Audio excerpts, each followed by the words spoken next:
I will bring it back to Moldova. Moldova is a European country, but it is a poor country. So GDP per capita is about $8,000, and it faces quite a few challenges for women. So even recently, in 2025, data shows that about 40% of women in Moldova have been subject to physical or sexual violence. And we have, unfortunately, quite a few cases of femicides or killings of women from their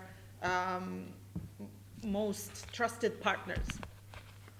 So it is not easy that in Moldova we made extraordinary progress on women's participation in politics. And I want to go back to when the war in Ukraine started. Moldova is Ukraine's immediate neighbor.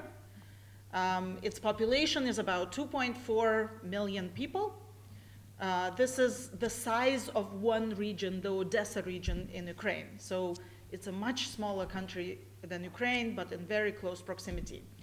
Moldova was very much affected by the war in Ukraine. So we received the highest amount of, or the highest number, sorry, of refugees per capita from any European country, any country in the world, in fact. We also, when the war started, were 100% dependent on both gas and on gas coming from the Russian Federation and electricity produced with Russian gas. We also faced quite a profound stagflation, with growth decreasing by 6% and inflation going as high as 35%. We had a supply crisis because Odessa port was the biggest port for our goods and services, and not only we couldn't import and export through the Odessa port, but we had to be the country to reroute the goods coming through from Ukraine towards Europe. So it was quite a difficult time. But what was interesting is that Moldova punched above its weight during this difficult time. So we managed the refugee crisis and received 5 times more refugees than UNHCR thought the capability of the country was. We also, in 1 year, we diversified 100% away from Russian gas and electricity produced on Russian gas. Because this increased our prices very much, it was the highest that the market has ever been. Within 3 months, we introduced an energy vulnerability targeted cash transfer program that included most of the households in the country. We also managed the supply crisis in a way that allowed for goods and services to flow towards Western Europe and other destinations. And I will argue to you that it is not coincidental that Moldova punched above its weight during the time when it had the very first female president, and during a time when Moldova was one of the only countries, and for a time even the only country in the world, where both the president and the prime minister were women. The refugee crisis was handled by a woman minister of interior. And we made extraordinary governance reforms during a time when we had women in the constitutional court and in our justice system. And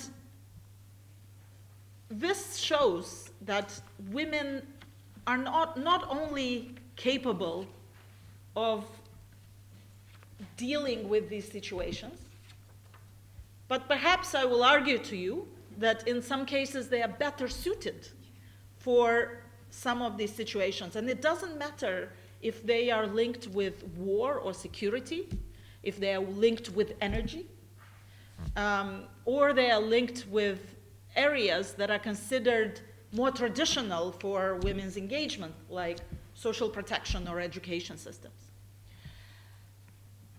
But I want to mention here one new challenge that Moldova is facing, and I think women around the world are facing, and that is disinformation.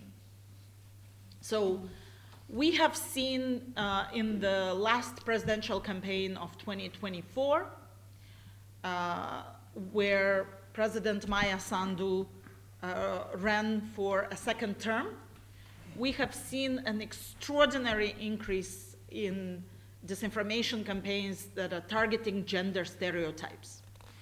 We know that when there are these massive and viral campaigns that target women's personal choices, personal lives, what they dress in, how they look, rather than their policies, these are much more effective than such campaigns directed towards men. So women, in a way, have to face an uphill battle. They have to rise above, despite these campaigns trying to weigh them down. But this is making it very, very difficult for women to enter politics, and we should all be aware of this, because they see the impact that it's having on the public image of women who rise to positions of real power, real decision making. So we see, and I think we have to be aware that this is only increasing. So we know that there are both conservative think tanks or organizations in Western Europe and the US, and from Russia, which is to me very, very troubling, that are, for example, organizing and putting money into campaigns against the Istanbul Convention. And we know that these sort of campaigns can have a lasting effect and can impact how women view participation in politics. So it is very, very important to create communities like this one, where we support each other, where we not only have women who are convinced that equal participation benefits our society and actually allows a society to explore and truly use its full potential, but also like-minded men, like the men that we see in this room. Allies.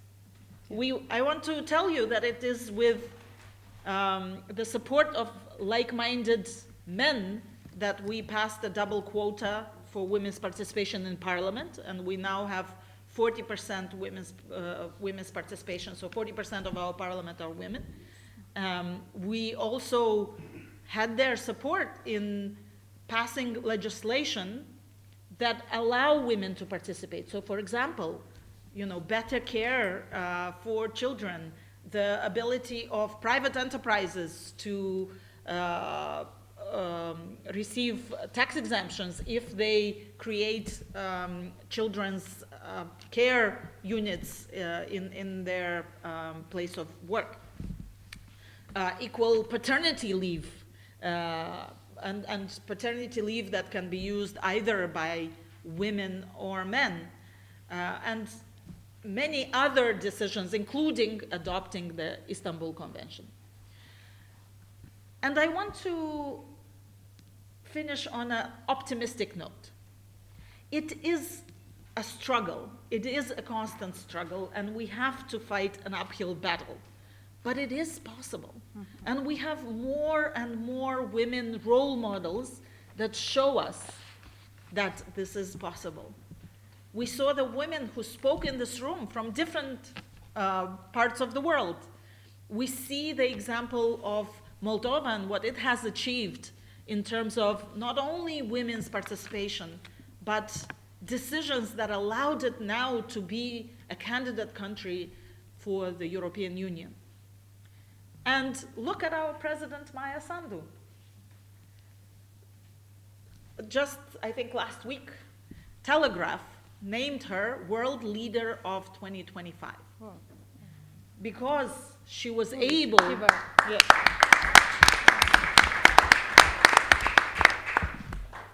She was able to secure a second mandate despite all of these disinformation campaigns that got very, very ugly, despite Russia putting millions and hundreds of millions of dollars into voter buying, disinformation campaigns, and campaigns to sway our elections.